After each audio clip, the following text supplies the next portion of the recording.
இன்றைக்கி நம்ம வந்து பிரம்ம முகூர்த்தத்துக்கு காலையில் எழுந்து சாமியெல்லாம் கும்பிட்டு விளக்கெல்லாம் ஏற்றி வச்சு கையில் என்னன்னு பார்க்குறீங்களா, கடலப்பயிறு வடை தான். வாழைப்பூவும் போட்டு வடை போட்டிருக்கேன். இங்கே பாருங்கள், காயத்ரி அம்மாவுக்கு மாம்பழமும் ஒரு டம்ளரு சத்து மாவு கஞ்சி. ஃபேஸ் காட்டி வீடியோ போடுறதுக்காக தான் நான் இப்படி பிடிச்சிட்ருக்கேன். ஸோ வந்து பார்க்கலாம் இங்கே உள்ள என்ன நடந்துட்டுருக்கு அப்படின்னாக்கா, இங்கே வீட்டுக்குள்ளே காலையில் இல்லை சாப்பாட்டுக்கான வேலையெல்லாம் ரெடி பண்ணிடலாம் அப்படின்னு சொல்லிட்டு அப்படியே ஒரு பக்கம் குக்கரில் சாம்பாருக்கு பருப்பு எல்லாம் வேக வச்சுட்ருக்கேன். இப்போ ஒரு பக்கம் இங்கே வடையும் வாழைப்பூ வடையும் போட்டுட்ருக்கேன் பாருங்கள்.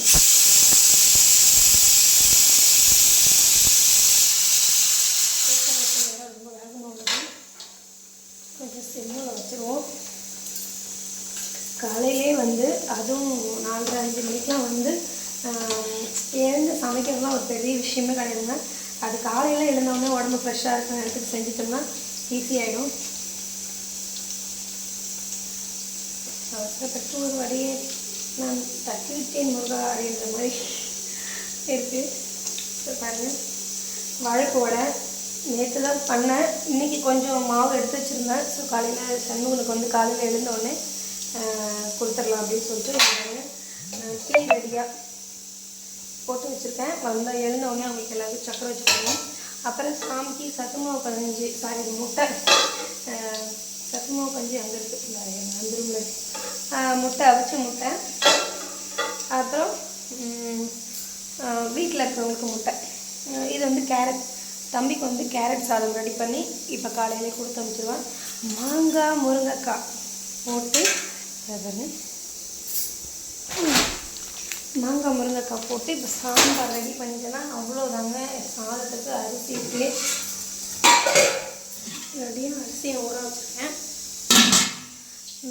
இன்றைக்கி காலையிலே நடக்கிற ஒவ்வொரு விஷயத்தையும் உங்கள்கிட்ட வந்து ஷேர் பண்ணிக்கணும்னு ரொம்ப ஆசைப்பட்டேன்.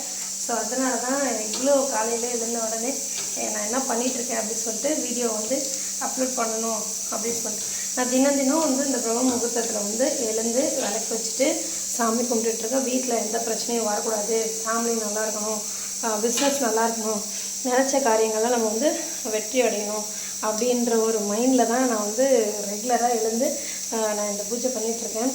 உங்களுக்கும் விருப்பம் இருந்தால் கண்டிப்பாக வீட்டில் பண்ணுங்கள். அப்புறம் வந்து இப்போ என்ன தான் வீட்டு வேலை செஞ்சாலும் கொஞ்சம் டயர்டாகும் இல்லையா? ஸோ அதனால் எனக்கு பக்கத்துலேயே ஒரு டம்ளர் சத்து மாவு கஞ்சி ரெடியாக வச்சுட்டேன். சத்து மாவு கஞ்சியோடைய டீட்டெயில் ஃபுல்லாக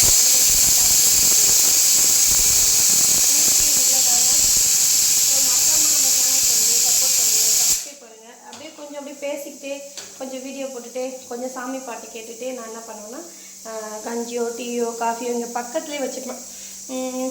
ஏன்னா எனக்கு சுத்தமாக நாக்கு வறண்டு போயிடுது வேலை பார்த்து. ஆல்ரெடி ஏற்கனவே நான் வந்து ஒரு துத்திக்கீரைன்னு ஒன்று சாப்பிடுவேன்னு சொல்லியிருக்கேன். அது சாப்பிடும்போது என்ன ஆகுது அப்படின்னாக்கா உடம்பு ஆக்டிவ் ஆகுது, அடிக்கடி பசிக்குது. ஆனால் அதே சமயம் வந்து அந்த கரெக்டான நேரத்தில் சாப்பிடல அப்படின்னாக்கா டயர்ட் ஆகிடுது நம்மளுக்கு. அதனால் தண்ணி குடிக்கணும்னாலும் ரொம்ப டயர்ட் ஆகிடுது. ஸோ அதனால் எல்லாத்தையும் உடனே பக்கத்து அப்படியே ரெடியாக வச்சுட்டேன். சண்முகனுக்கு இன்றைக்கி வந்து கேரட் சாதம் ரெடி பண்ணி கொடுத்து அவிச்ச முட்டையில் மிளகு தூள் உப்பு போட்டு ரெடி பண்ணி கொடுத்து அனுப்பிச்சின்னா அவ்வளோதான், சூப்பராக சாப்பிட்ருவா. லைட்டாக நெய் போடணும், அவ்வளோதான். மறக்காமல் நம்ம நெய்வேலி தினம் அவேர்னஸ் யூடியூப் சேனலுக்கு சப்போர்ட் பண்ணுங்கள், சப்ஸ்கிரைப் பண்ணுங்கள். தினமும் ஏன் இப்படி வீட்டில் இருக்கிற எல்லா வேலையும் நான் எடுத்து ஒரு வீடியோ போடுறேன் அப்படின்னாக்கா, வீட்டு வேலைனா இப்படி தான் இருக்கும். வீட்டில் சும்மா இருக்கேன் அப்படின்னு சொல்லி நிறைய ஆண்கள் பெண்களை வந்து ஹட் பண்ணி பேசுகிறாங்க. ஸோ அதுக்காக தான் இந்த வீடியோ போடுறேன். சும்மாலாம் யாரும் இல்லைங்க. நீங்கள் வெளியில் போய் வேலைக்கு போகிறீங்க, நாங்கள் வீட்டுக்குள்ளே வேலை செய்கிறோம், அவ்வளோதான். இது உங்களுக்காக நாங்கள் செய்கிறோம், நீங்கள் எங்களுக்காக நீங்கள் செய்யுங்க. சப்போர்ட் பண்ணுங்கள், சப்ஸ்கிரைப் பண்ணுங்கள், லைக் பண்ணுங்கள். டாட்டா, பாய்.